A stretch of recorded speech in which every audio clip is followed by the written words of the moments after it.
So ayan, good morning mga ka-farmers. So ito na yung ating kalabasa.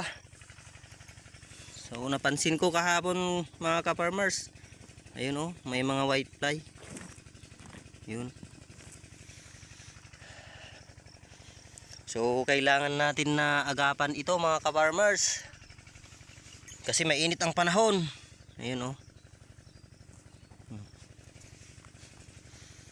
Try natin kung kaya ng gold rush, yun oh.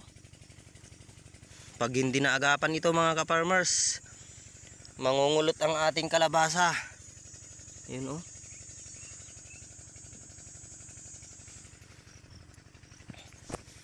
So sayang naman. Ayun oh, ang dami. So yan ang pupuksain natin. Try natin yung gold rush mga ka-farmers kung kaya niya. So mahalagang bantayan natin yung white fly, kasi yan ang sisira ng ating mga halaman. So yun, happy farming mga ka-farmers. Update ako kung kaya niyang patayin para sa mga katulad kong nagtatanim ng mga gulay-gulay. So yun, happy farming, God bless all. Ito yung gamit natin mga ka-farmers para sa white fly. Itatry natin ito. Kasi ito na yung dati ko ng gamot ito eh. Itatry ko lang kung kaya niya yung white fly. Pag hindi niya kaya, bibili tayo ng yung mga pang white fly talaga. So ngayon, happy farming mga ka-farmers. Abang lang mga ka-farmers kung kaya niyang patayin yung white fly. So update. Happy farming mga ka-farmers. So ganito yung timpla ko, yung sukatan ng Solomon, mga 35 ml ito siguro. Ay oo, mayroong number 35.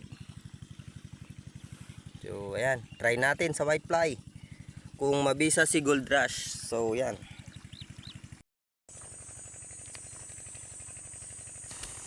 So ayan, ganito pala ako mag-spray. Paliguan natin. So yan. Try natin kung kaya niya.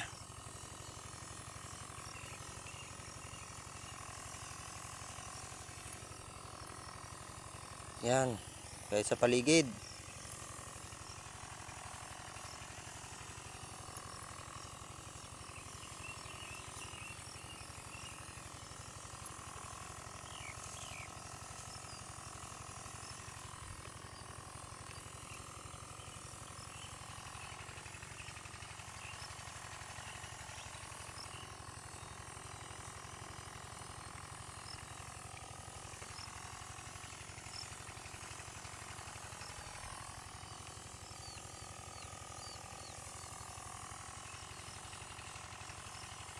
So ganito ako mag-spray mga ka-farmers.